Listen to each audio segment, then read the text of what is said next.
April 4th, 1968 will always be remembered as a day of infamy in America and the world. It was on that day at 6:01 p.m. Central Standard Time, a shot rang out, assassinating the Reverend Dr. Martin Luther King Jr. as he stood on the balcony at the Lorraine Motel in Memphis, Tennessee. He died on the spot, later pronounced dead at a Memphis hospital. Riots broke out all across America. People were shocked and stunned. And so to this day, we still remember what happened on that fateful day when the dream was killed. I've had that opportunity to meet and talk with a number of people who work with Dr. King. And they share their thoughts and reflections on him, his life, his commitment to nonviolence, to African Americans, to peace, but also to economic prosperity for our people. And in those conversations, I asked many of them about that day, where they were, what they were doing, and what they remember. Here are their stories.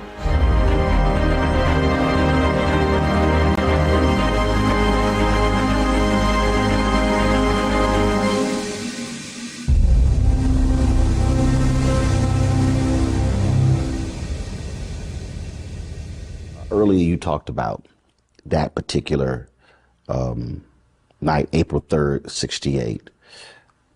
From your recollection, describe for you, April 4th, 68. Well, I can't give you a recollection because I have none. I don't remember that day at all. The day I remember is the funeral. And what I remember about the funeral is that lights, cameras everywhere, and it was hot.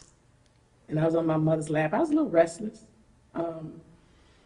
And during the middle of the service, they end up playing the piece where my father talks about his own eulogy at the end of the Drum Major Instinct sermon that he had delivered February 4th, 1968 at Ebenezer.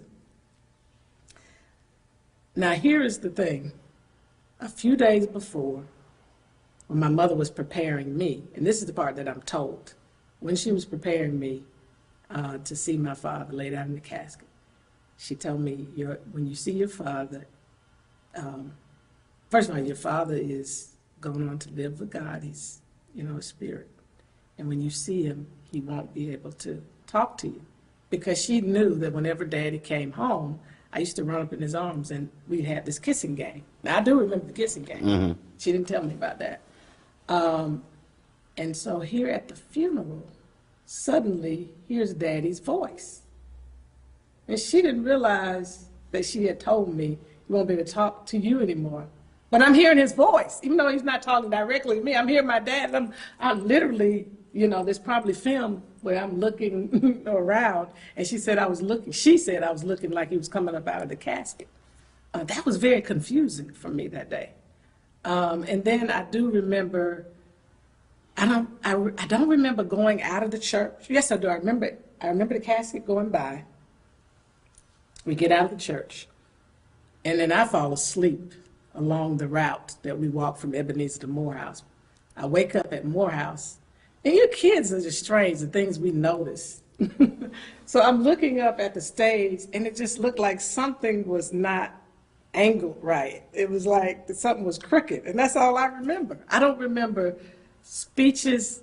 I just remember my dad's voice at the actual funeral.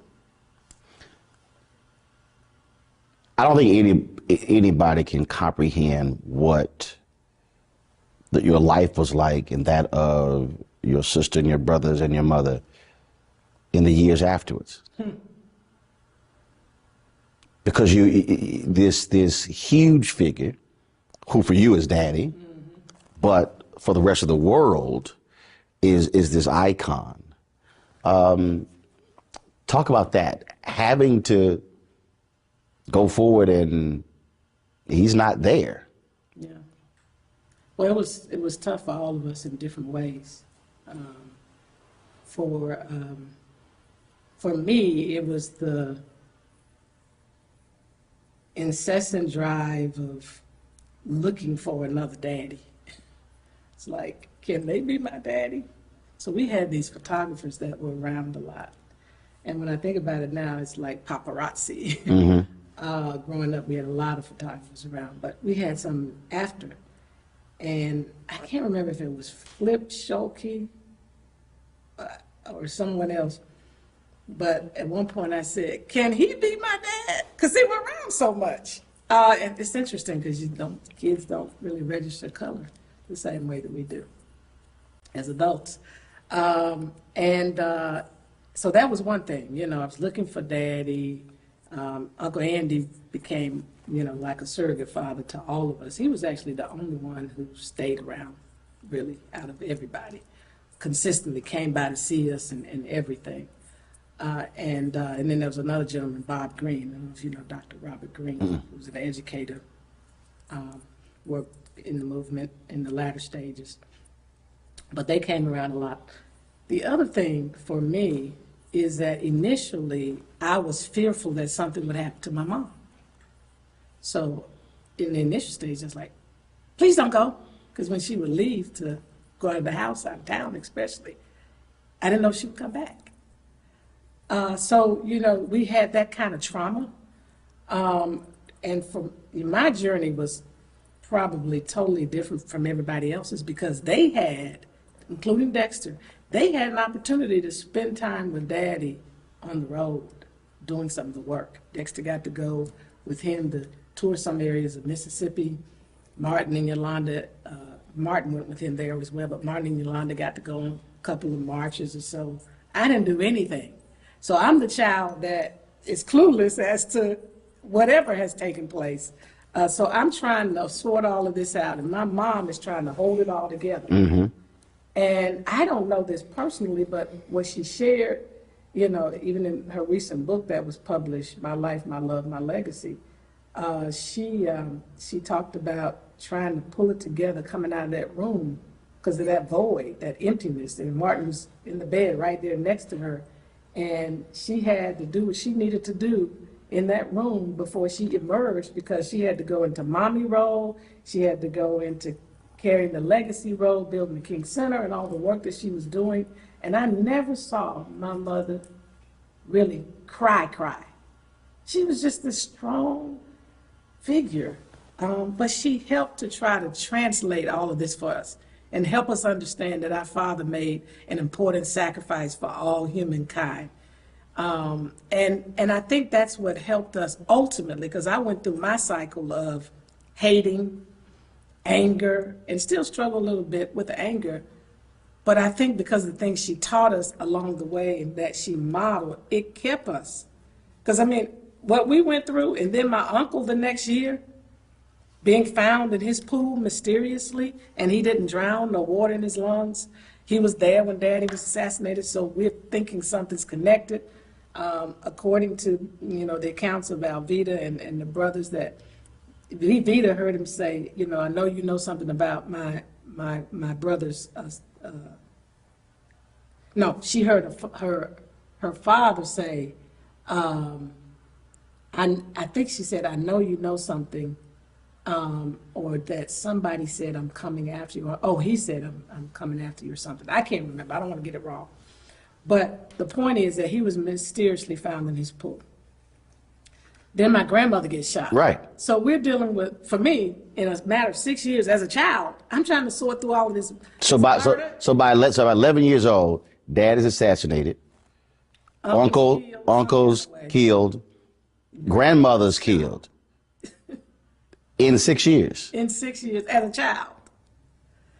So I couldn't figure all of this out. And I didn't talk a lot as a kid. So you can imagine I'm holding all of this in. And my mother did in the early stages brought a psychologist in, a psychiatrist actually, just to check on us to see if we were okay. And they felt that we were okay. The problem is they didn't come consistently. And so we're carrying this stuff, processing this stuff. PTSD. Yeah, and we're being taught about love, about forgiveness. We're being taught by our grandfather, be thankful for what you have left when you gather the family together. So You know, I've had a lot of processing to do in my adulthood because we just kept moving. Mama kept us focused on the work, you know, the importance of serving and giving. You know, I tell people to this day, you know, not only with anger, but I'm still trying as we approach his 50th anniversary of his assassination. I've had a lot of emotional moments. It's almost like I'm not reliving. It's like, to a certain extent, I'm going through it fresh because I didn't get a chance as a child to really go through it in a way that I could process different stuff. And so for me, one of the biggest things that I've been dealing with throughout various seasons of my life is having to share my parents with the world. I mean, that's just been tough. And going back through the cycle of, wow, I didn't even get a chance to spend that mommy-daughter time. My mother, because it was not just my dad's loss.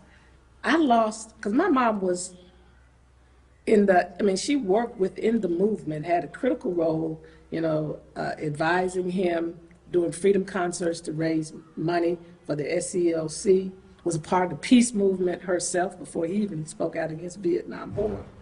But she was there for my first 5 years. And then suddenly, my extracurricular activities seldom came. And so I'm having to process all of this now. And here's the assassination coming up because it brings all that back up. That daddy was assassinated. Mommy had to shift. Everything associated with that. Having to do this publicly all the time, you know, you know, and it's tough. It is tough. For you, April 4th cannot be an easy date every year.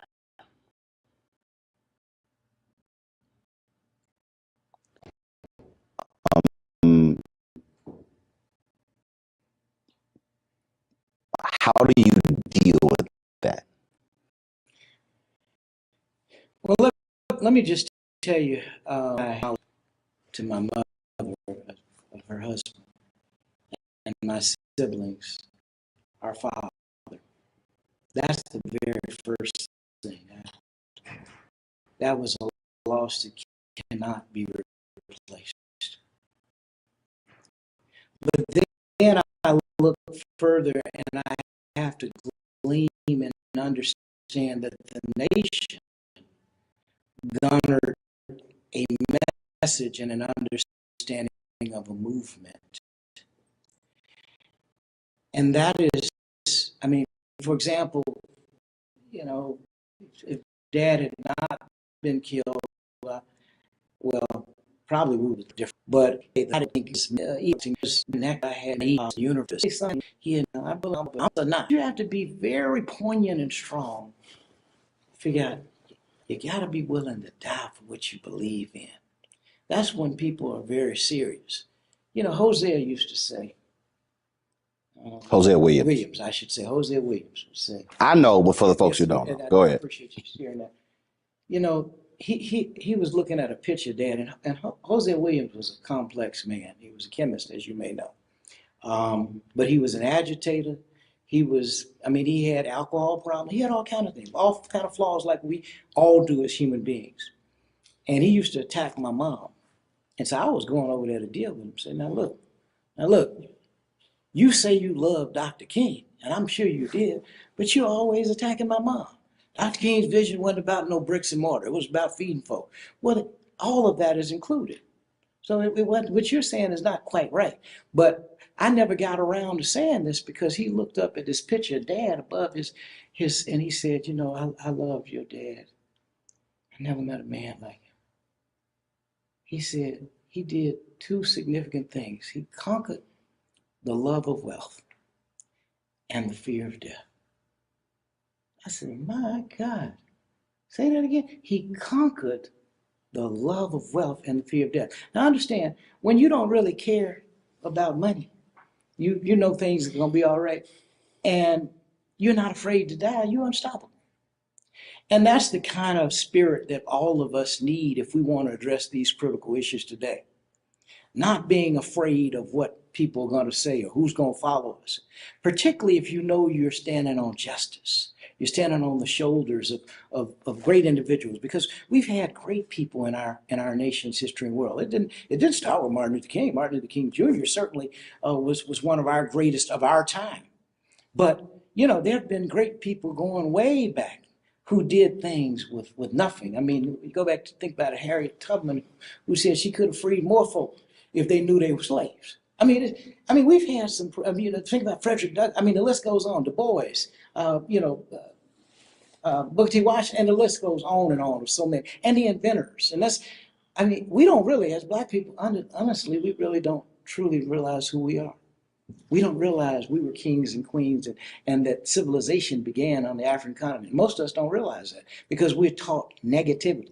Now, I don't know what Black Panther is going to do, the movie, to change some of that, because this has never happened. We've never had an almost all Black African cast that is charted all past the numbers. I mean, that's phenomenal, quite frankly. Everybody's kind of focusing on Martin's assassination. And I've been trying to figure out a way to help them to realize that he didn't go nowhere. That his body was buried, but his spirit is more alive now in more ways than any of us can ever imagine. And I think I say that there's nothing that I've done that I did on my own. But that's the view we held about death. He was never nervous about dying. In fact, he almost put you into dozens talking about your death. And he made us laugh at death to keep from getting nervous. And he said, look, you're gonna die. Death is the ultimate democracy. And you got nothing to say about when you die, how you die, where you die. The only decision you have is what is it you give your life for. And you can do that any day and every day, because you know not the day nor the hour. And then he'd switch gears and say, but if your time comes, I know how sorry and trifling you are, but I think on my good day, I could even preach you into heaven. And he would start preaching your sermon, your eulogy, bringing up every trifling, ignorant, sinful thing that he could think of, and asking the Lord to forgive you and let me in. And he made us laugh at death. And I came back to the motel, and they'd been eating catfish and, telling lies, and everybody was feeling, this was the happiest I had seen him in years, because his brother was there, all of his friends were there practically. And, preachers know how to have fun when they get together. And preachers have fun like preachers have fun. Can't nobody else imitate that or understand it, because they're signifying with each other in Bible verses and all that kind of stuff. And, they have their own language. And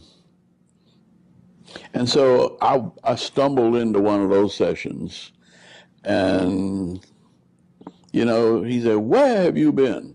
I said, I've been called. You haven't called me all day long. Don't you know I'm the head of this movement? You got to report to me. You think you got... I said, hold on, wait a minute. You talking back to me? I said, look, y'all, what have y'all been doing in here? See? And then he picked up the pillow and he threw the pillow. Well, I threw it back. See? And that was like the beginning of a free-for-all. And everybody grabbed pillows and they all beat me up. See? Well, it was fun. But then somebody Billy Kyles knocks on the door and said, my wife is cooking dinner for y'all. and she's waiting, and she's got it all set up on the table. And so he said, well, let me go put on my shirt and tie. And he went upstairs and put on his coat, shirt, and tie. And he'd just come out, and I said, look, it's still cool, you better get your top coat. And it was almost as though he was saying, I don't need a coat. And he sort of raised his head like he was testing the weather. And then shot rang out. And we all gathered together after we came back from the hospital. And we all decided that you can slay the dreamer, but we will keep the dream alive. Take me to the last conversation you had with him. When was it? The last time I had an opportunity to talk with Dr. King was in mid-March.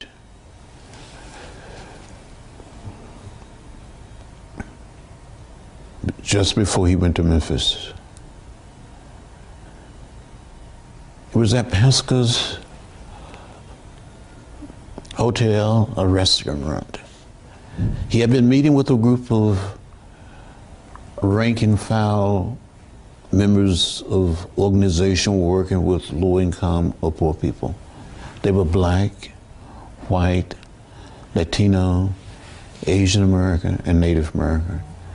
Because he wanted the Poor People's Campaign to look like America. And he kept saying, I will see you in Washington. And he never made it to Washington. The night that he was assassinated, that evening, I was in Indianapolis, Indiana, campaigning with Robert Kennedy, working toward his nomination, the Democratic nomination for president. And when I heard that Dr. King had been shot, I didn't know his condition. When Robert Kennedy came to speak, he said, we have some sad news tonight, that Martin Luther King Jr. had been assassinated in Memphis, Tennessee. So prior to him saying that, you didn't realize it. So when that audience found out, that's when you found out. That's right. When the audience heard the message, I heard it at the same time. And I cried. And I said to myself, well, we still have Bobby. So I went back to Atlanta and helped in preparation for the funeral and stayed there for about 2 weeks. I got back in the campaign and went to Portland, Oregon, and with Robert Kennedy, and then I went on to Los Angeles. And I teamed up with Cesar Chavez, and we went to these wealthy neighborhoods and homes of primarily white citizens, urging them to vote for Bobby Kennedy rather than for Humphrey or Eugene McCarthy. Went to churches. We had an unbelievable motorcade through the city, and there was these black athletes like Rayford Johnson and the big guy, Rosa Greer, trying to hold Kennedy in the car. And you saw hundreds and thousands of people, especially in the African American community, in the Latino community, rallying for Bobby. And he invited me to come to his suite that evening, and he joked with me. He said something like, John, you let me down today. More Mexican American turn out to vote than Negroes. And he was just joking. But I truly felt that when Dr. King was assassinated, I said, well, we still have Bobby. In less than 2.5 months, he was gone.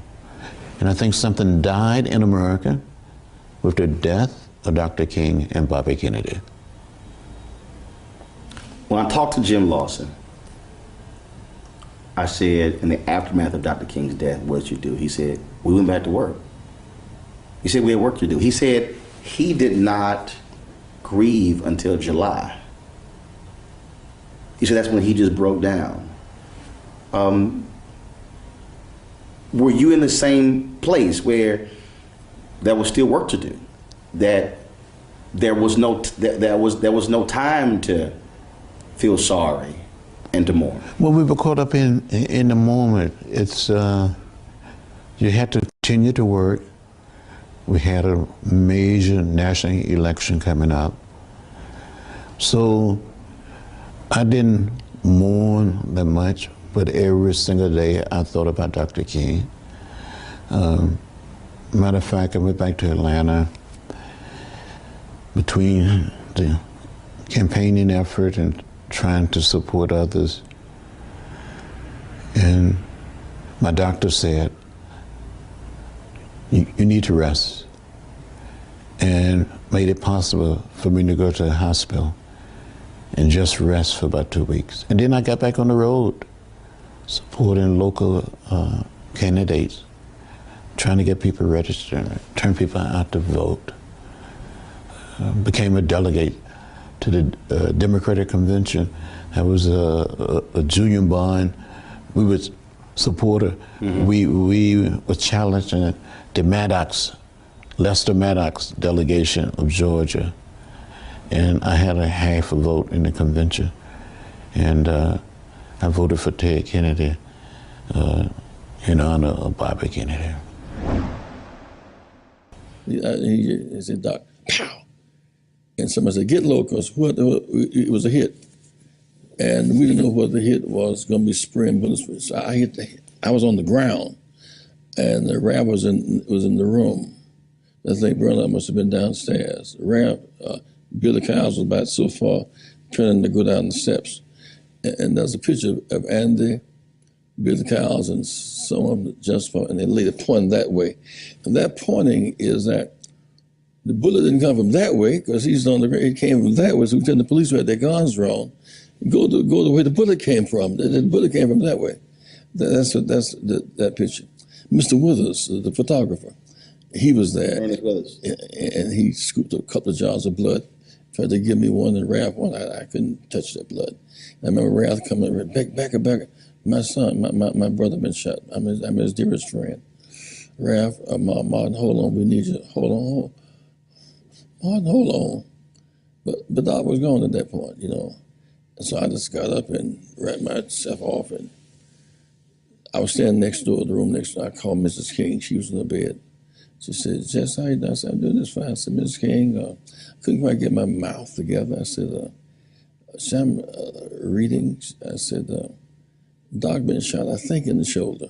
I knew better. I couldn't say what I had just seen. I didn't want to chick up in that way. I said, but you should try to go and see him if you can. She said, I'll be there momentarily. She got up out the bed. And apparently, for 7, 8 minutes, someone called, the press, and said he was dead. Man, bedlam broke out. The fires around the country. But what excited me the most was, I think it was Reverend Joe Lyre that said, we can't let one bullet kill a movement. We went through all the trauma of his death. I remember being in the room with Harry Belafonte and Sidney Poitier and Robert Kennedy, talking about what Dr. King meant to us. And doggone, we were in Washington, and Robert Kennedy got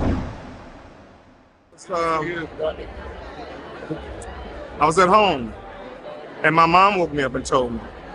And I remember her crying, and when I seen her cry, I started crying. I mean, it just hurt me so bad, and it hurt my household and so bad. It's just, and I remember seeing the clip, everybody pointing at the vacant building, and man, and I seen his brother, and it was just like, man, all this blood. It just devastated me. I'll never forget it. Hurt me so bad to my heart. And I felt so bad for the family, Coretta Scott King, those kids. It devastated me a lot. Yeah, it did. When he returned from Mason Temple, did you have any conversations with the folks who were with him about that unbelievable, powerful speech? Were there any conversations that night when he got back? Because when we reflect on it now, You're missing something. You know what you're missing? What's that? When he returned, did you have any conversations about what he was missing? He wasn't missing anything because I never left him. Andy never left him. Ralph never left him. We were always a team. We were always a team. We were. That's not an exaggeration. But we would. I don't know what it was, but we wouldn't have left him. I'm gonna cry. The last conversation you had with him? All right. Last conversation. You write it in your book Yeah. that it was the next I day. was walking down the street with not the street, somebody's balcony with a big plate of fried chicken. And you wrote in your book that it was April 4th. I don't remember days like whatever the day was. I'm gonna walk you through. It was April 4th, and you had a meeting in Atlanta, and you had a meeting with Dolores Harmon, and you said, "I got to get back to Atlanta." And Dr. King said, "No, we need to talk about plans to training in Memphis." And you said, "I got to get to Atlanta." And he kept telling you, "You can get a later plane." And you said, "I got to get back to Atlanta." And you said the last words to you were, "Get a later plane." And you left Memphis that afternoon. I do remember that I had left, but I also remember that I had a big plate of fried chicken from somebody's house. That in those days people would cook for each other. Mm-hmm. And this woman was glad to cook a plate of chicken, and she knew Dr. King was going to eat some of it. So he really loved eating that fried stuff. So there's nothing to talk about except he loved to eat fried chicken. What is it you would want to know? I brought the chicken to that woman, to that house from another house where they actually did stuff like that. Mm-hmm. You're too young to remember when people would pass food from house to house, but not because they needed to, it's because they wanted to. Mm-hmm. Serve Dr. King some chicken, you know. So you were in Atlanta when you found out that he had been killed. Now that's the very, very hard part for me to detail, and so it's. I remember that I had a plate of food that Martin, because he had not had any dinner.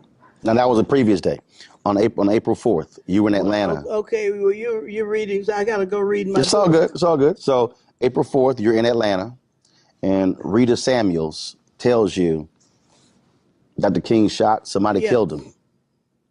I need to read that again because my recollection is I went to get this plate of chicken, and I don't want to debate about it. Right. That was April 3rd. Yeah. So this is the next day. Yeah. And I don't remember. I'm going to go get my copy down. It's all good. No, that's your copy right here. Yeah. And so Andrew Young called you, and y'all talked. Yeah. And you said, "I wish I could have been there with him in that last moment, talk with him one more time, showing total support for what we were about." And he said, "That's all right." And he was calm, and he was consoling you. And I reflected on what Martin had said to me that morning, "Get on a later plane." And you said, "Andy and I both had an abiding love for Martin. We love him still. We both still cry sometimes as we remember." Yeah. So. Yeah. The closeness, I think, is what a lot of people don't really understand. How close all of you were. It was too late to do anything different. We were close. We were like I don't know what it is when maybe in the military or somewhere where people get connected and they stay connected. That's not a good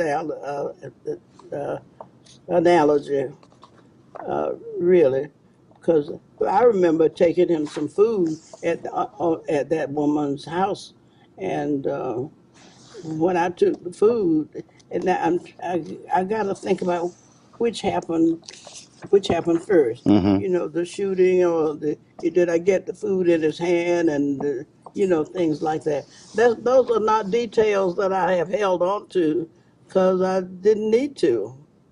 And you're the first one that asked me, you know, about, you know, that I used to talk about. He was walking down that corridor in the church when, Mm-hmm. with some staring at that lady's high heel shoes. Do you still miss him? Yeah, yeah, I do.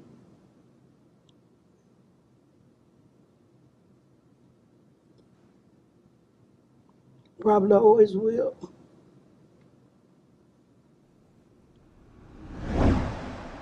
I was sitting in the kitchen having something to eat. The radio was on, and I like a lot of people, I guess I was in shock and weep. And well, you know, I played Martin Luther King on the stage on Broadway. And so I got a chance to meet the family, spend time with a lot of the family. So it was a very special, well, it was obviously a devastating moment for all of us. Martin King always talked about the fact that he would be shot down in the streets of the nation in the midst of this campaign. He started talking to us about that actually with the assassination of John F. Kennedy in November 63. Were it not for a promise you made to your wife, you probably would have been on that balcony. Well, who knows? Yeah. But y'all were meeting, y'all. I mean, all of those different. Well, as a family, we try to eat dinner together each night. So. And you told me, you said, yeah, I'll be home by 6. That's right. We agreed 6 o'clock dinner, and so I was on my way home. I was in the kitchen with Dorothy when we heard the news over a television set that Dr. King had been shot. At 6:01. Now I just left him, not too long before that. I was stunned when you said we immediately went back to work, that you did not really grieve until July. You said it was the work. That's right. Yes, that's right. Well, in the midst, like these terrible times in which we live, doing creative work on behalf of truth and justice, on behalf of people, on behalf of the wonder of life, on behalf of dissolving sexism and racism, doing work is one of the best ways for us to grieve. So I recognize that as a pastor, as a religious person. So yes, 9 o'clock Friday morning we marched, and I worked through the night to be sure that we were going to be. I think I remember being shocked and stunned. You know, of course, you know, the passing and the death of someone in the public space was not something that a 9-year-old considers. But I remember being affected by it, of it having an effect, of feeling a sadness, of feeling a loss, even at that age, that it was something, you know, it was something huge and looming and dark and sad. I think that was the beginning of, you know, what loss looks like. You dropped him off at the airport, and he gets out. As you think back, have you, I'm sure you have you just went back and just played every part of that? What he had on, what he said, last look, all of those things. Because that was the last time you saw him alive. Yeah. But let me tell you what happened. The day before I was at their home, Mrs. King was convalescing from recent illness. And she was there, mother-in-law, well, Martin's mother was there, Martin and I. After dinner, we were playing the piano. He's a great singer, and I played the piano. He said, I bet you didn't know I could sing. I said, well, I heard you could. No, I didn't know you could. He said, well, I know you can play. So sat down at the piano. You majored in music in college? Yeah, yeah. So we had such fun. We were singing and, just having a great time. When we separated, the evening ended, I went home and told him I'd pick him up the next morning, whatever time established. But Mama King called me that night about 11:30, and she said, I know you're taking ML to the airport tomorrow, but tell him something from me.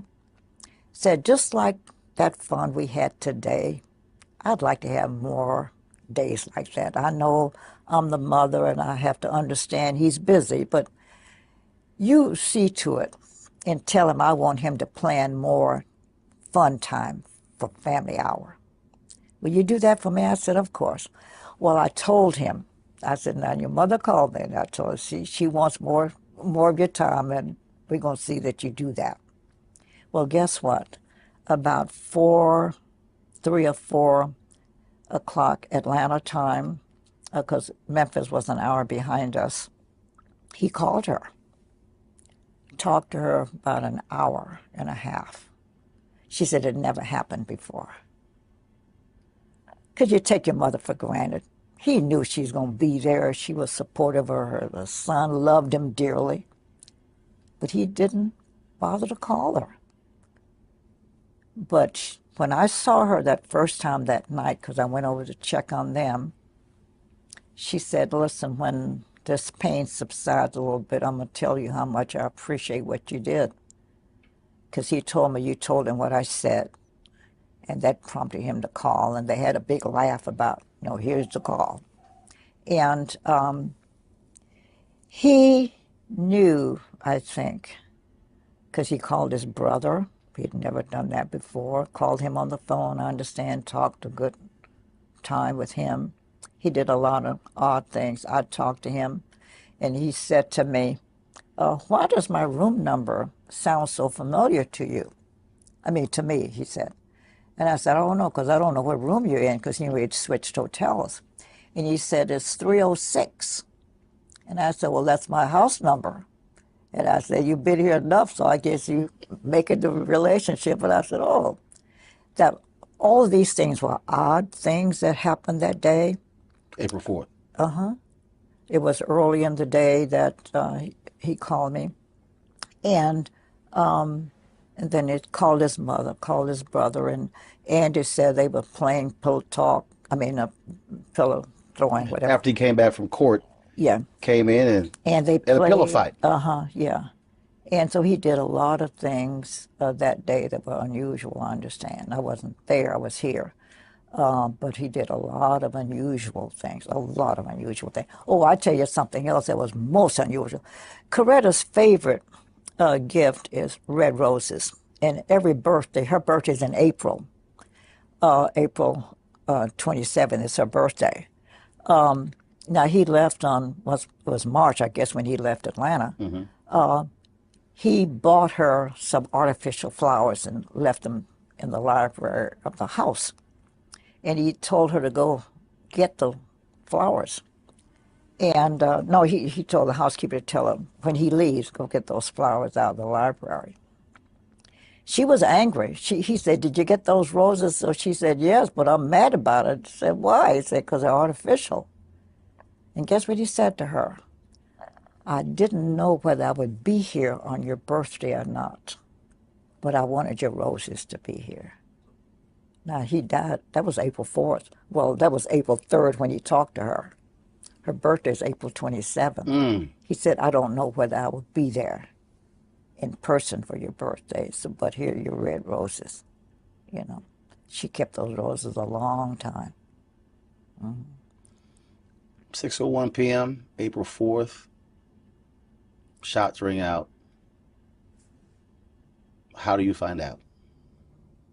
I was having dinner with the Grand Dragon of the Ku Klux Klan. And the maitre d' knew my relationship with the Kings, and she came over to the table and gave me a note. Well, we were talking. I was busy talking, and she said, "Did you hear about Dr. King?" I just folded up the note and kept talking.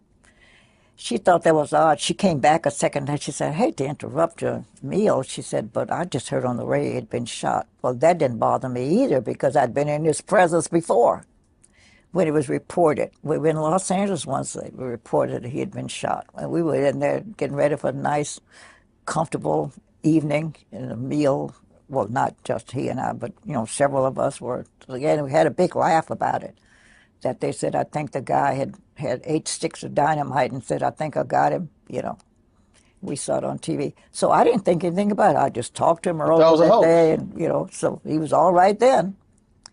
And I said, well, maybe I better go to the phone. I went to the telephone, and their private lines were busy. And that's unusual, all the lines to be busy. And I said to my guest, I think I'd better go over there. So I then drove over. And as I was getting to her driveway, she was backing out. The mayor was there and the police. They were taking her to the airport. And she said, I've been trying. She left the window down. It was raining. She said, I've been trying to reach you. I've got to go to Memphis.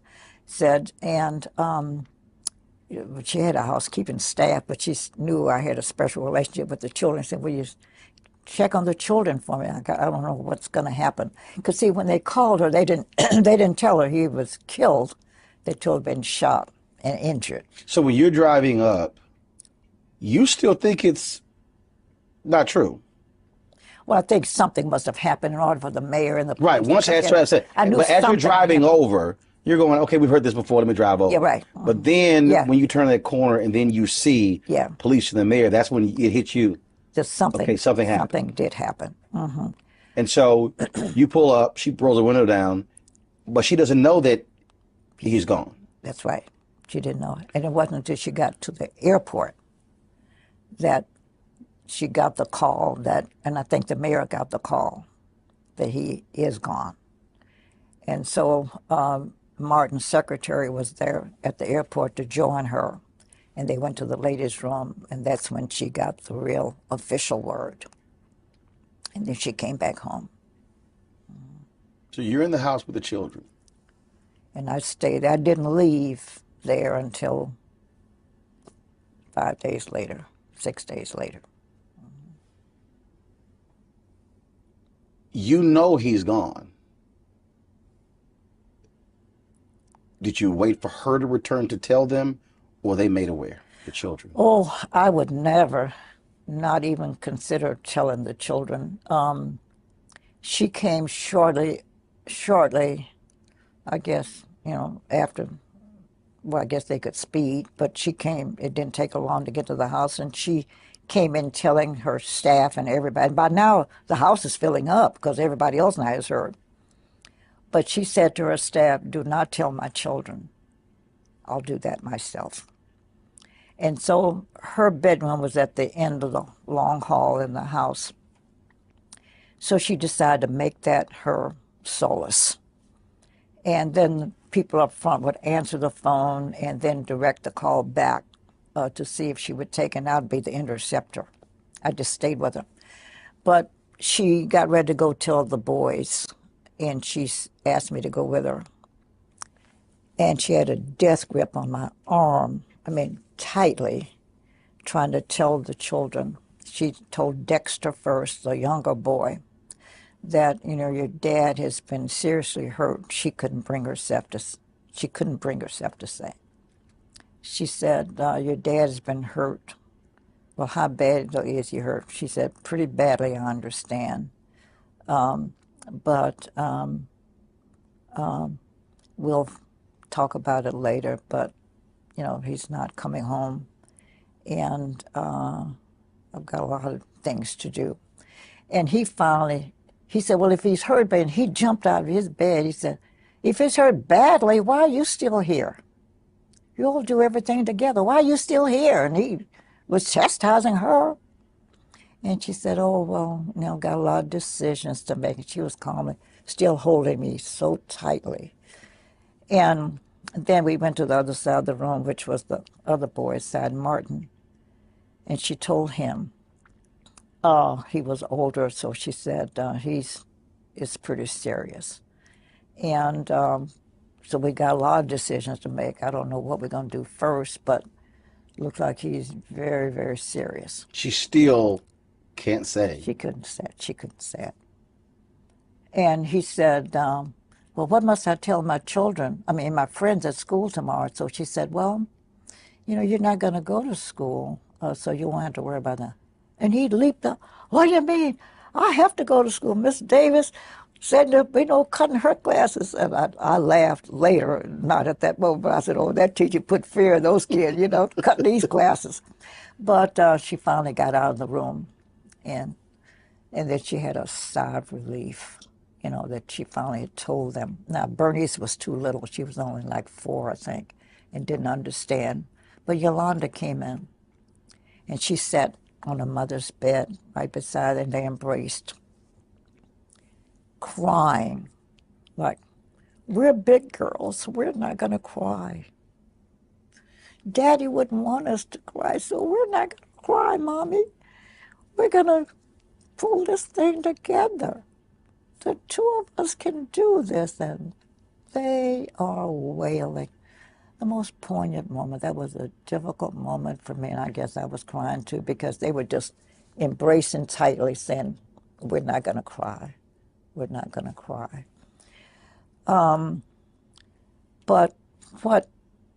So they finally said, okay, we're gonna work this thing out.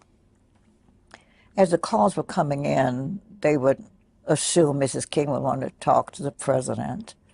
And so, you know his voice. So I would take the call and said, okay, Mrs. King, this is President Johnson. But what was interesting, everybody had the same message. And it's the same one maybe you and I make, like someone dies, she said, if I can do anything, let me know. And meeting it, anything you need me to do, let me know. If there's anything I can do. Mm-hmm. Everybody had the same message except one call. Kennedy, Robert Kennedy. His call was the one that was different. He said, Mrs. King, it's obvious. Now, when he called, it was, in Atlanta, it was about 5 or 6-ish, and people started calling. And so up until now, it's almost 10. Mr. Kennedy said, it's obvious, Mrs. King, that you need more telephone lines, because I've been trying to get you ever since the news broke. But and I'll make up a name because I don't remember the name, but Mr. John Jones is en route to Atlanta now to install 9 telephone lines for you. He'll be there at 12:30 tonight. He's en route now.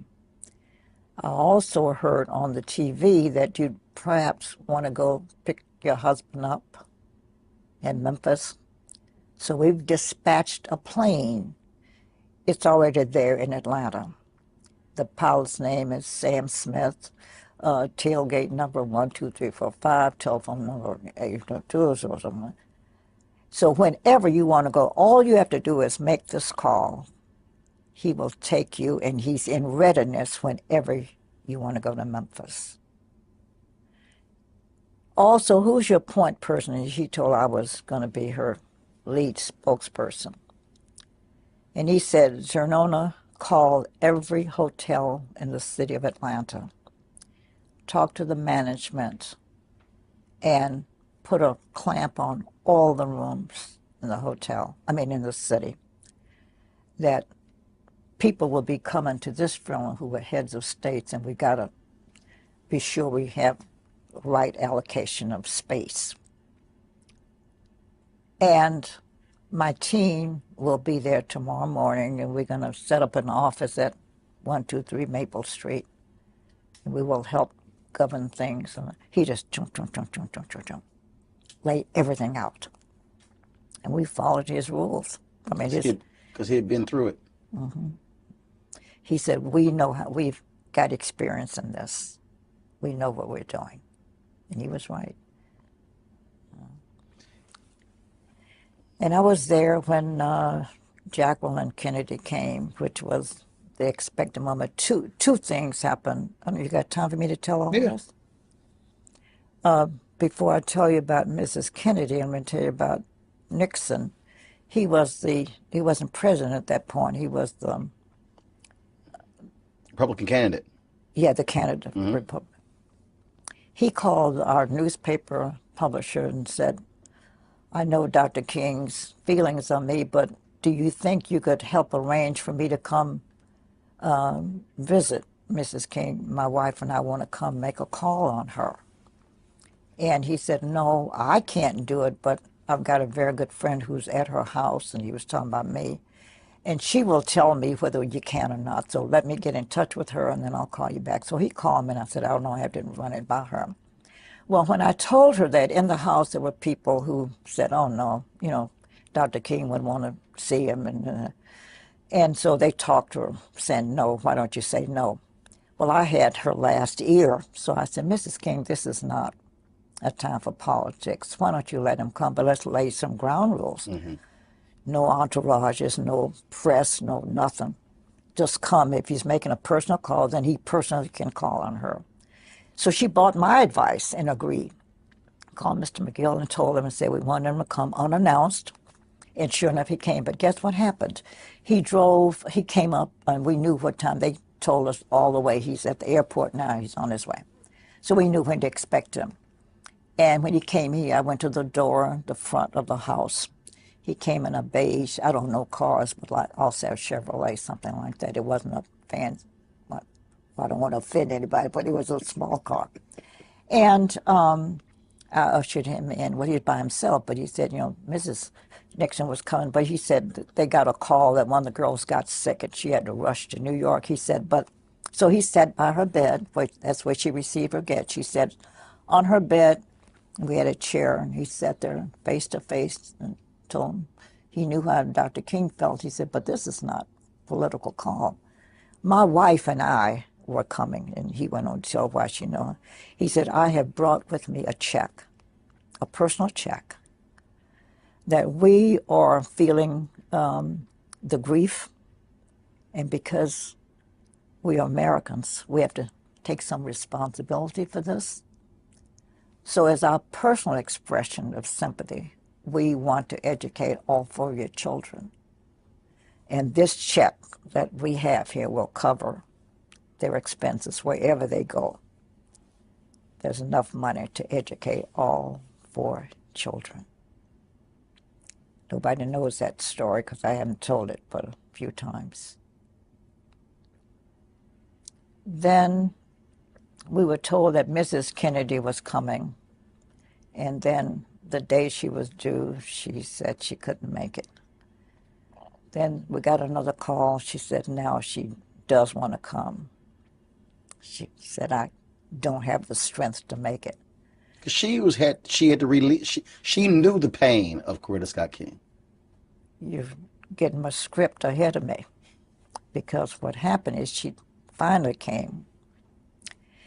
And as I said, you know, describing, you can get the picture of the house. The front door was up there. Coretta's bedroom was at the end of the hall. When she came, they told me she was here, so I went to greet her to bring her back. Roland, those 2 women didn't say one word to each other, verbal word, no word. Neither said hello. They didn't say anything. They embraced. That seemed like 20 minutes. Of course, it wasn't that long. But they embraced without a spoken word for an endless period of time. But you don't have to be smart to read their lips and their hearts. The heart was saying, we know what you're feeling. You know, I know, we know. That was the most poignant moment, and it was the one time that I cried because I was feeling their language. It has to be hard for you because here you are.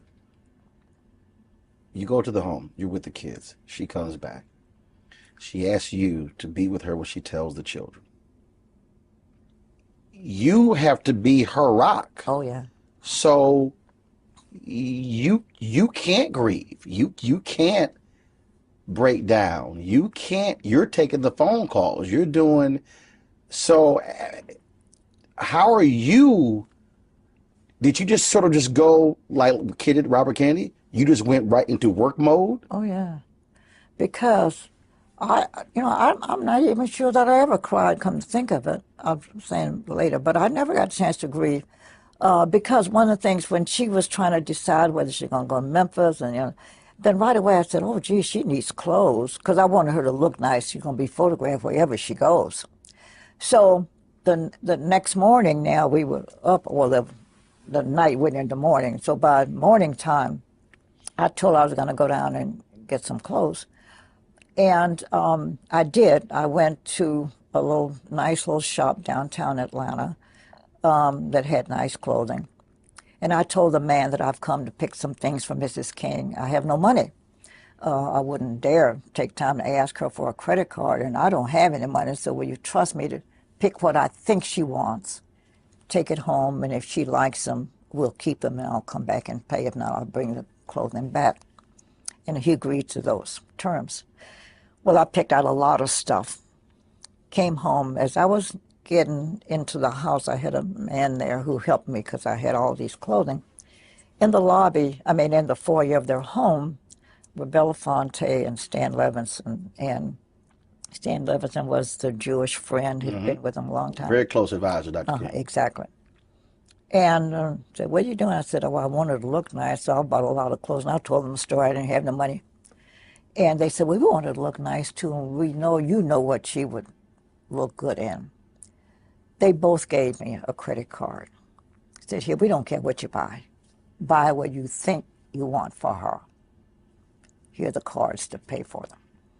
So when I came home and when I saw her later on, after the people subsided, she looked at my stuff and liked everything I brought.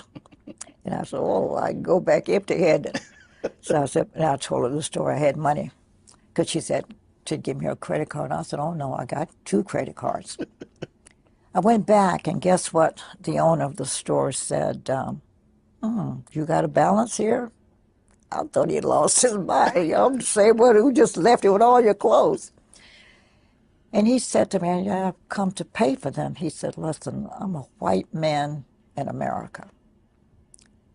And I have to take some of the responsibility of having the climate that created this. So the least I can do is cover the cost of the clothing. You have a zero balance, And I had also designed her headdress. And I had gone down to our department store, which was Macy's at the time. And we had a laugh because they asked me what time was I coming. And I said, well, I don't know. I was so busy. I don't have a schedule. I don't know. He said, well, it doesn't matter. We'll stay here till you get here. The store closes at 5. So if you're not here, I said, can you find the back door? And I laughed. I said, I'm black. I know where all back doors are. So he said, you leave the back door open. I can come through the back door. Sure, if that's what, because the store was closed, I went through the back door and told the lady, this is what I think I want. I had never designed anything either, so I said, this is what I think I want. And so the lady agreed to, do it up. And I said, and don't stitch it, just kind of baste it. So, she's got to approve it, and she may not like it. And it was the time except for when Yolanda, the daughter, came in and I saw her cry. She never shed a tear. That woman was just strong, making decisions and moving, never cried after that. But when she tried on the headdress, then she looked in the mirror. And I'm sure she's saying there, this is what I'm wearing to my husband's funeral. And she broke down that time. But those were the only times she cried the whole time. In that whole long week, it was a week-long that was the week that was. I'll just call it As that. they say, rose in a fisted glove. Mhm. When you went to the airport, you accompanied her to the airport to pick when his body was returned from. No, no. I didn't see the body until, let me tell you that story, because the day he was ready for viewing, because I've been doing a myriad of things, you know. Well, they had announced that there was going to be a public viewing at 11 o'clock. At that moment, we were at the church. Coretta had to make some final revisions to the program. And so she went over to the church, and the security guard called her over there to say, Miss King, what must we do? Said there are thousands of people lined up here to see the body. And so what must we do? And she said, oh, and it had begun a misting rain, and the worst kind of rain is a mist, it's just falling on you. She was such a kind, considerate, compassionate woman. She said, oh, well, let him go on in. And I said, no, Coretta, you should see him first. And I said, the public will wait, but you need to see him first. And what good advice that was, because once we finished the church, we went over to view. And Harry Belafonte and his wife and I were the only non-family members. Everybody else, it's a large family. And I saw them when they came in. I stepped aside, and Coretta came down, and she had a faint response, like she was going to collapse. When I walked up to the bier, he looked awful. It looked as if someone had gone and just dug up a big glob of clay and slapped it upside his face. I was horrified. So I stepped over quietly to the mortician and said, sir, is there anything you can do to the side of his face? He crashly said, miss, his jaw was blown up. That's the best I could do. I was shocked. Loudly in the presence Coretta, of the only family? they could hear. Oh, I was so angry with him. And I finally said, forget him. And I said, something has to be done, because he looked horrible. I mean, this big old glob of stuff. And so Coretta and I, they're sitting down. Oh, and I looked at Mama King, that's the mother, who's dark-skinned. And then I saw Belafonte's wife, who was white. And back in those years, women always carried loose powder. And I was hoping that they had some. And I said, Mama King, you got any powder? She said, oh, yeah. She gave me her powder, which was dark. Julie, do you have some? And she said, yes. Hers was white. So I took the two and stood over the casket, looking at Martin's face and making myself a little roux of a mixture. Belafonte came over, took his handkerchief, and put it around Martin's neck. And so I'm dabbing to see what I've got here, trying to match the other side of his face to get a balance to it. And I finally got it. And Coretta smiled. And so I'm brushing the excess off of Martin's face. And Belafonte and I never knew what happened to the handkerchief. It was his handkerchief he had taken out of his pocket. And the excess, we folded it up. But he was to stay there till midnight, and then we were moving him to the church for another viewing at 3 a.m. And so I did it again, because the body oxidizes with air. And so I went and did it again. So I did it 3 times before the actual funeral. Martin Luther King, I believe at least a year before he was assassinated, began to understand that he had gone so far that it would be almost impossible for him to escape danger, if not death. And so we began to talk about it. And up until the very end, when that last night at the Memphis meeting of garbage workers, when he said he was ready, that's the way Christians like that think about life. They want to be ready when the time comes. And I think he was preparing himself. And yes, when he branched out into the Vietnam War and met criticism, when the Poor People's March did not materialize in the way he thought it would, and even then people thought he was out of his element, he began to understand that he was accumulating enemies in what we then call the power structure from all over the country and all over the world. And here's why I believe that Martin Luther King probably died at peace, because he had prepared himself for death. Describe for you April 4th, 1968. Where were you? What were you doing that day? I'll never forget that day. I remember, I think I almost woke up to it, to learn of it. And as much as we had learned of his encounters with danger, I have to tell you, Roland, assassination, I was not prepared for. I was young and married and just had my first child. And you know, for me, the civil rights movement would go on, or some version of it, forever. Yes, I knew King was in danger. And yes, Malcolm X had been assassinated. Mm-hmm. What I did not understand is that I was in the decade of assassinations, where when people disagreed with you, they would kill you. Kennedy, Malcolm X, MLK, JFK, Medgar Evers. Think about it. And that's 5 in 5 years. Of one decade. And what is not coincidental is that if you look at the decades of the 20th century, none was more robust in change, and in change that brought results. It was as if the country had a cataclysm, a lot of change, a lot of reaction.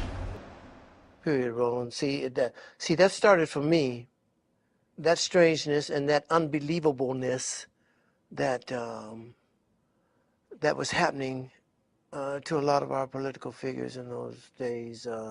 Started to me with the assassinations of John Kennedy. Mm-hmm. You know, I never will forget that day in my life, or any of those days, because I was actually on my way to a business meeting when they came on the radio and interrupted and said they at that time they were just saying they thought he was dead, but he had been shot in Dallas. And I'm thinking, my God, this is the 20th century. And this is the United States of America. And you mean to tell me our president can be assassinated? I mean, back in the days of Lincoln, but okay, fine. It was, you know, but not in the 20th century. With all the protection and all the pre-planning for his routes and all the stuff like that, he could be assassinated. That was unbelievable to me. I actually saw Robert Kennedy get assassinated on TV. I was watching that night, you know. So Martin Luther King. Now, for Martin Luther King, who was Martin? Martin Luther King was the main warrior for the black people, as far as I'm concerned at that time, you know. I wasn't as surprised that they killed him as I was when they killed Malcolm X. You know what I mean?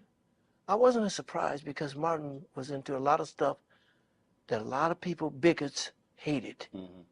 He was a marked man. I didn't expect it. I was hoping that it would never come to that, you know what I mean? But it did not surprise me because of who he was and what he was doing, you know. Horrible day. Horrible, just, oh man, here we go again. Where were you? I don't even know where I was. I was in oblivion, that's where I was after that. I don't know where I was, but it was just, here we go again. When is this going, what's safe? Who's safe? You know what I mean? What were you doing that day? What was the day like? Oh yeah, every day was a day of mobilization. We would meet with the men to the degree if there was any progress. We'd report on what that was. If there were any unusual things happening, fill them in on that. If there are any questions they had or decisions they need to make, to try and get that done. But everybody was mobilizing for the march. But you also had a court hearing that day, if I'm correct. Yeah, that was a series of injunctions. But SCLC took responsibility for dealing with the injunctions. Andrew Young and James Orange and some of the other fellows and their lawyers took responsibility for the court because the court had enjoined the march. It had not enjoined the mobilization and community action work that we were doing. So that day goes along.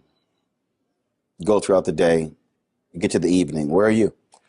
I'm at the headquarters building of what was called then the minimum salary building of the AME Church, which is a building next door to where our mobilizing headquarters were, which was Cleveland Temple. In the evening, I lose track of the time, but the word came over the radio that Dr. King had been shot on the balcony at the Lorraine Motel. And among all the unbelievable things that you just refuse to accept, this was one of them. So you hear this on the radio. So a co-staffer and myself, we were like 5 minutes from the Lorraine Motel. We jump in the car and we come around here. And by the time we get here, police were already here, keeping people out as opposed to keeping people in. And this whole evening was just one that we had difficulty believing. Dr. King, as prominent a leader as he was, to be shot on the balcony made no sense to us at all. It was not like he was a stranger in town. He should have and perhaps did have as much security as you could have. But the evening ended with not only with the shooting, but with him being taken to the hospital. Our responsibility then was to make sure that nobody else was injured. I mean, the city obviously was just outraged, and our job was to make sure that the people, got home all right, didn't confront the police or anybody else with any activities that would cause there to be more harm. And then to reconvene a meeting of all the partners in this thing to talk about where do we go from here. You get word that he's died. Where are you and how do you react? Well, personally, it was an incredible level of sadness. It was not like you had a leader who preached violence. You had probably one of the most committed men to nonviolence, yet to be killed through a violent act. We were a little, we had to think through what this all meant. How and what do we do with the men the next day? How do we handle the notification across the country as to what was taking place in Memphis, and at least whatever advice we were going to give to other folks, how they should react. And clearly, the country was beginning to go up in smoke. The anger that was across their major urban areas was just incredible. I interviewed Reverend Jim Lawson, and he said the next day he went to work. He said, we literally did not have time to stop. And he said it wasn't until either July or August that the grief hit him. He said, but literally, he was completely in work mode. Well, I think that's typical of everybody, and certainly Jim, who was such a major part of this. We had 1,300 men 1,300 families. Who knows how many children that were a part of all this. We had a community by now that was totally mobilized in support of them. There needed to be direction given. There needed to be a conversation with the leaders. There needed to be addressing the young people, many of whom had become reluctant supporters of the strike, but they were supporters. We had to at least make sure that no one gave reason for added violence against any community members. And to try as best as we could to prepare for what ultimately became a major march on behalf of Dr. King himself. And we were getting deluged with calls from all over the country of people who really want to know, is it real, is it true, is it, et cetera.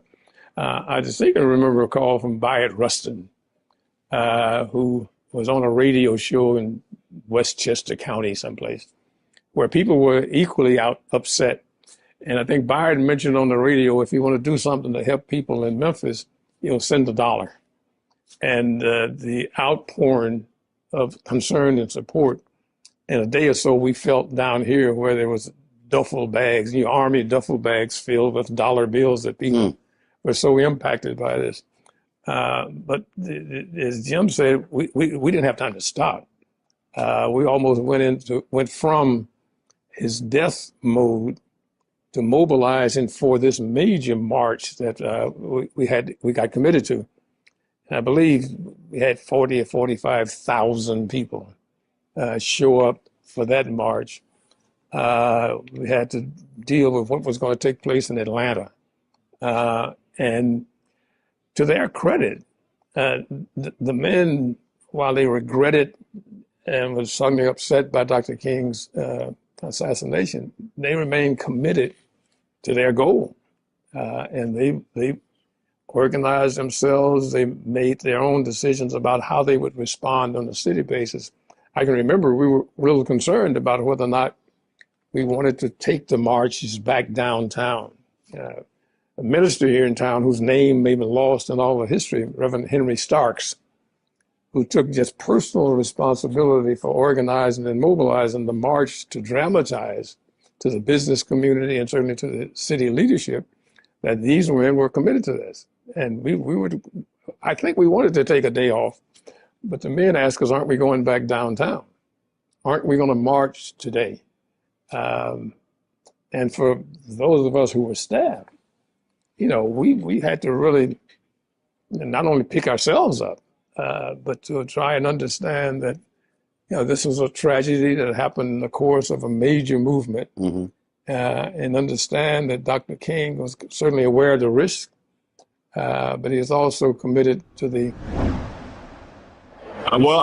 It's kind of hard to describe because I was a single dad at the time and my boys. To me, it was just such a loss of, I don't want to say hope because that's not quite it, but the possibilities that could happen. I just done the Martin Luther King story with Paul Winfield and Cicely Tyson a few years before, and it was just devastating. I was in Detroit and trying to sit my kids down and say this doesn't change the possibilities. It's just very hard. It's just very devastating. And it was the whole town. I remember it was just, I don't know, it was like the wind that was just taken out of everything. What should folks, you're going to commemorate it, but what should folks do April 5th this year? Because folks, we have these events and people remember things on those lines, but what should be the call to action? Well, I think the real call for action, as far as I'm concerned, is stepping toward the things that we want. As I know we keep fighting for the things that we're opposed to, and we have to be aware, and I don't take any of that away.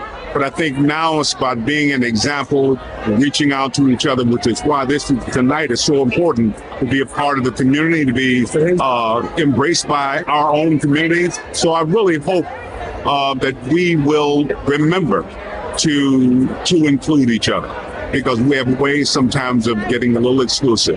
And I don't think that's what King was about or his legacy was about, but we really need to include each other. We get really caught up in a lot of diversity. That's a wonderful thing. But for us, I think we need to embrace our brothers. And just I had finished shaving and was standing on the balcony, and there was some staff down on the ground, and Ralph was putting aftershave, Aramis aftershave on, when he heard what he said sounded like a firecracker. And then he looked down and saw the soles of Martin's shoes.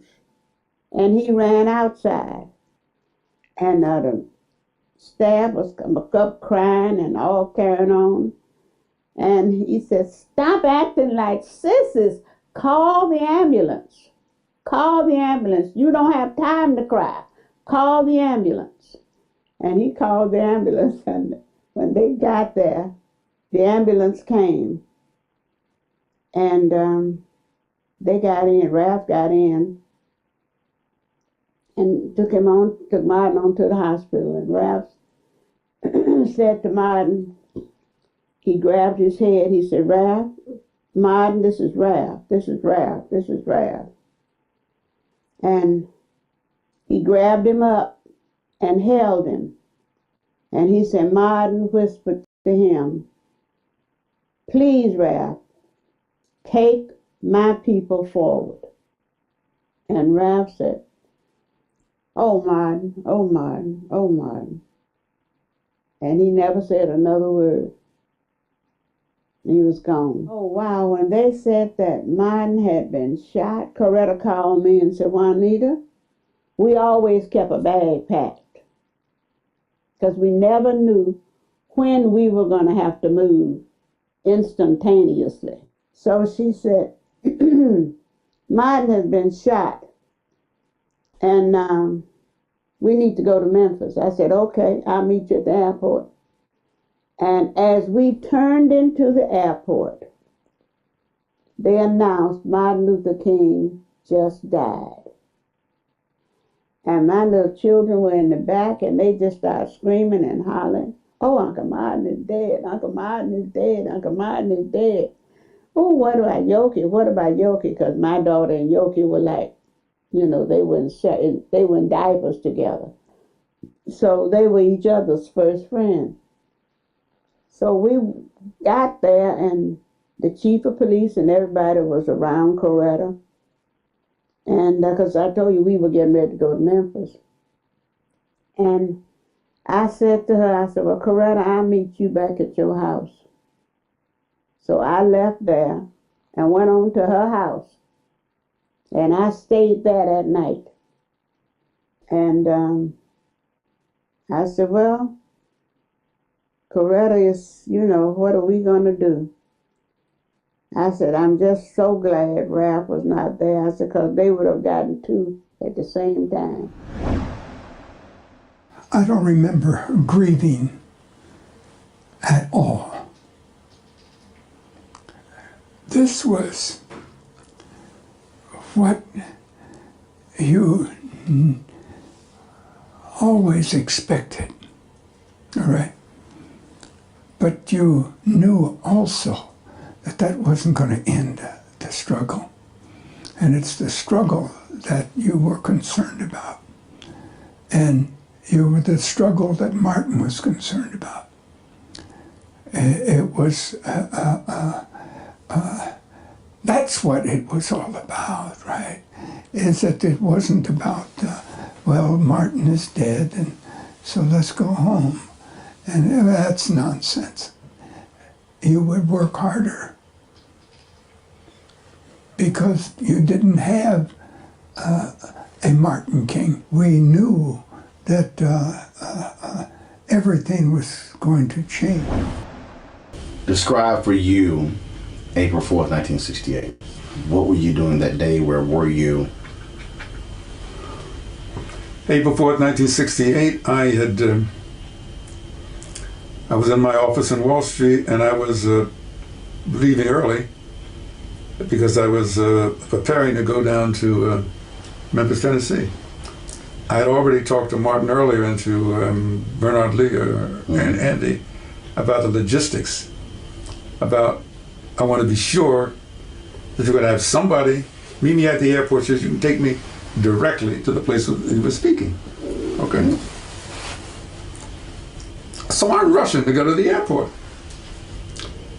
And the phone rings, and I said, I don't answer the phone. Then something said, I don't know. I said, answer the phone. So I pick up the phone, it's Harry Belafonte. I said, Harry, I can't talk to you. I'm rushing to the airport. I'm going down to see Martin now. He said, you got your television? I said, no. I said, he says, Martin's been shot. I said, what? So I turned on the television. And there, that's all it is. Martin Luther King Jr.'s been shot, you know. I get on the phone. I can't reach anybody. All the lines are busy. I can't reach Billy Kyles. I can't reach anybody. Can't reach Bernard. Can't reach anybody. Can't anybody meet me. And I'm trying to decide what to do, and then the phone rings again. You know, I wasn't even paying to the television. The television's in another room, and I'm trying to get through on the phone. Harry Belafonte, he says, Martin's dead. And he says to me, well, what are you going to do? And I said, well, what do you think I should do? He said, I don't think you should. Harry says, I don't think you should go. I said, we should get some more information. I don't think you should go. So I hang up the phone. And the very first thing that came into my mind was, they finally got him. They finally got him.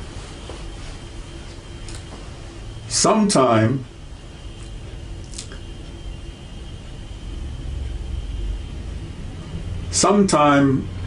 our book ended. Sometime between April 4th, 1967 and April 4th, 1968, I had come to the conclusion that was not a question of whether Martin King would be assassinated. It was only when. And I discussed it very closely with Stanley Levison. And he said, well, this has always been a danger. I said, no, Stanley, you don't understand. Something new has happened. He said, yeah, I agree. No, but I was really, and I was, you know, also angry, and so when that happened, they finally got him.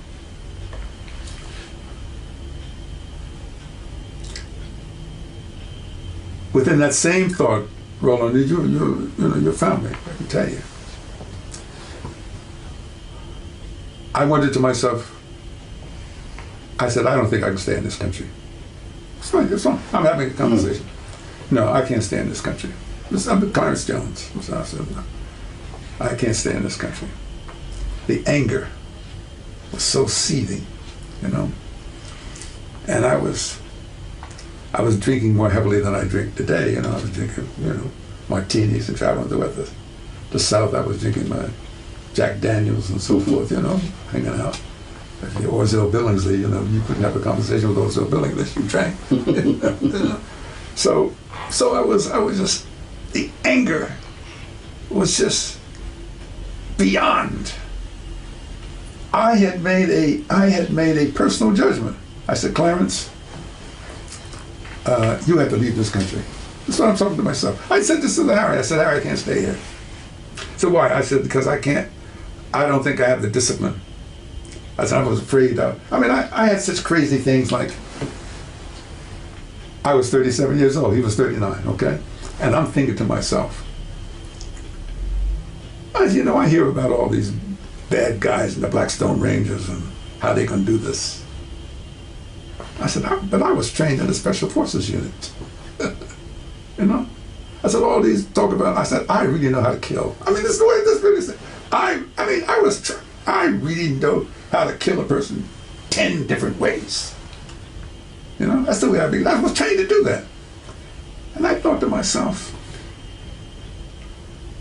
I ought to figure out how to get in touch with some of the guys that were in the Army with me. And so this is how, you asked me this question, I began to think crazy things. I was think, you know, maybe I ought to go out and talk to the, so help me God, maybe I should go out and talk to the Blackstone Range and so forth. I said, you know, they're probably going to see me in my suit. They're going to say, who were you? But when I finished talking to them, I said, no, all you guys are walking around bad with your little guns and so forth. You don't know how to do a damn thing.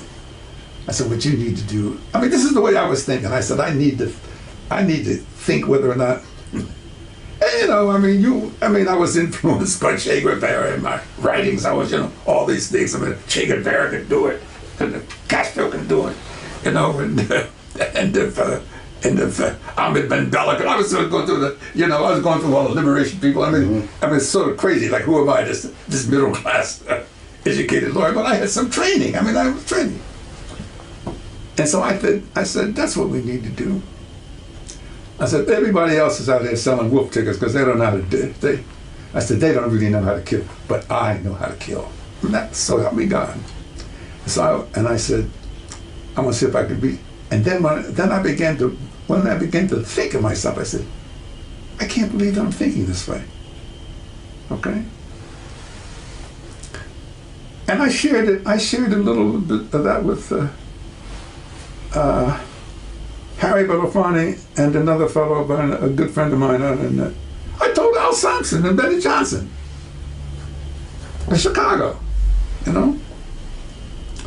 Because Bennett said, calm down. He said, if you want to sit with the Blackstone Rangers and so forth. So I had to, I went, after the funeral, so forth, I had to get out. I think I went to France and Italy for a little while. But the anger was so intense. It was so intense. They finally got him. Now, by the way, February 15th, I'm sitting with James Comey in his office, former FBI director. I'm sitting with him for about an hour. I got some nice pictures with him.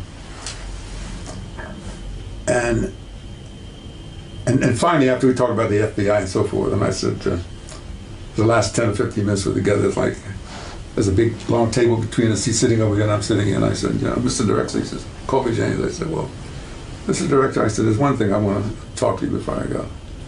I said, it's about the assassination of Martin Luther King Jr. I said, I know the Warren Commission, some kind of commission, you have these files, and I think maybe some of the files are not even going to be opened up until a later date.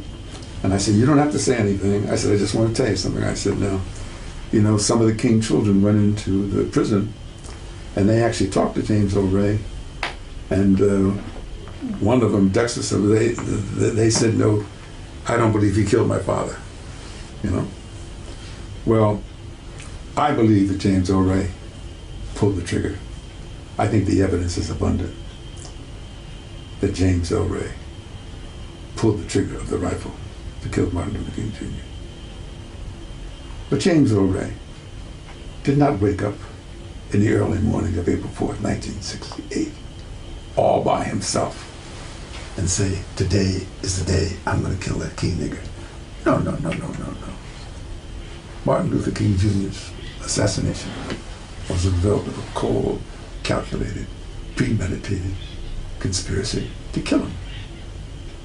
And I believe that conspiracy goes right to the feet of the Hunt brothers in Texas. That's what I believe. Okay? I can't prove it. But that's what I believe. But don't insult my intelligence to think that some hardly limited educated James O'Reilly, he had a map of Canada, so he didn't have any education, he didn't have any geography. Where did he get? He didn't know that. It was clearly so forth, you know. And so he leaned over to me and says, you have some very strong opinions. I said, yes, I do. So I said, you and the government may think that the case is closed, but I don't think so. And he said to me, you didn't hear me say the case was closed, did you? I said, no. You didn't hear me say the case was closed, did you? I said, no, sir. Deep, right? And you know, by the way, I mean, you don't know, I'm going to tell you. He has a huge, Comey had a huge desk in his office. Mm-hmm. Had a glass top on it. Under the corner of the glass top is a photostatic copy of the memo from Robert F. Kennedy from J. Edgar Hoover to Robert F. Kennedy, asking the authority to wiretap Martin Luther King Jr., in which the Attorney General had to countersign it, and it shows, okay, do it. Okay, do it. He says, the reason I'm showing you, Mr. Jones, is every time there's a meeting of agents in my office, particularly a new agent, before they leave, I make them look at this, and I says, the FBI can never become that agency again. Describe April 4th, 1968. What were you doing? Where were you? Well, you know, I had left the country. I left in '67, like a lot of people. I was not going to be drafted. I had sent my draft card in and just said I wasn't going to go. And decided that, you know, the other choices were 5 years in jail or leave. And I thought, well, I'd always wanted to see the world, and saved up, my wife and I saved up whatever money we had, and we left in early fall of '67, and came back. Where'd you go? I just ran around Europe, went to North Africa for a little bit, and just any place that, actually we started in Northern Europe, it got cold, we started moving toward the southern part. Spain was kind of like California, so we spent a lot of time, we were thinking about staying there for a while.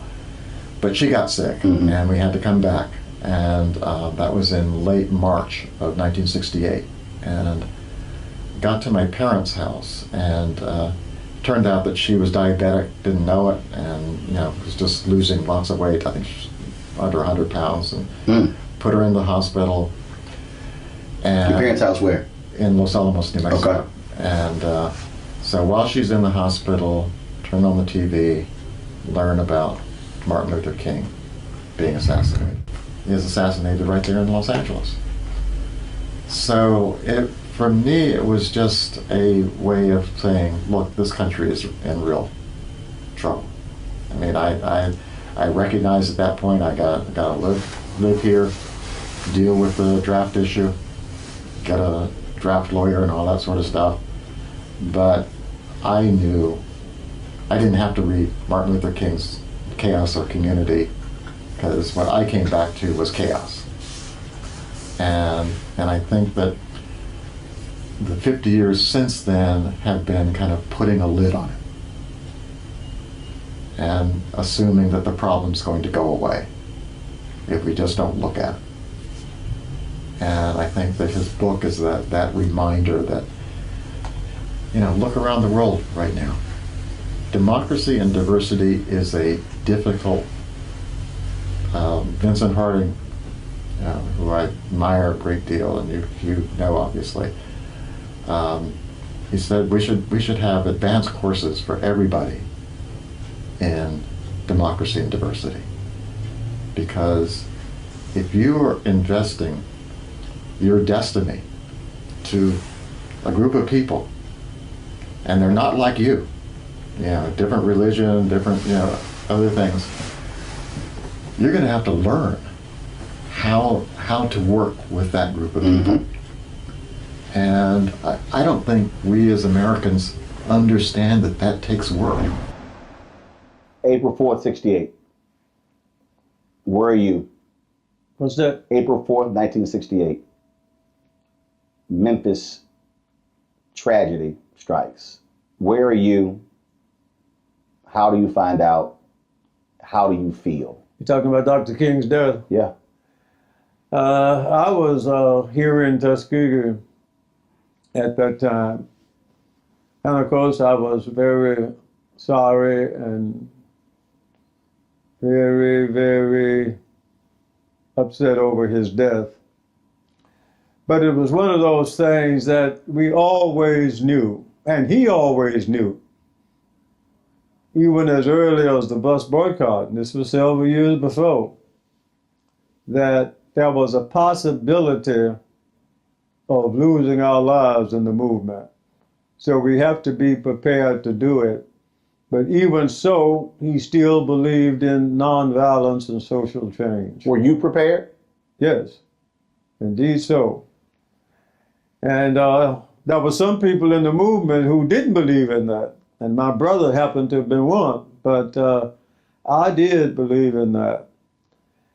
But you have to be able to stay focused and move ahead and do it in the right direction. But when I heard about Dr. King, and if you remember, when he published his first book, he was stabbed at a department store in New York. Yep.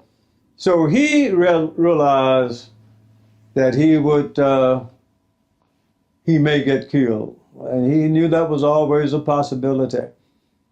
But, you know, you never want those possibilities to happen.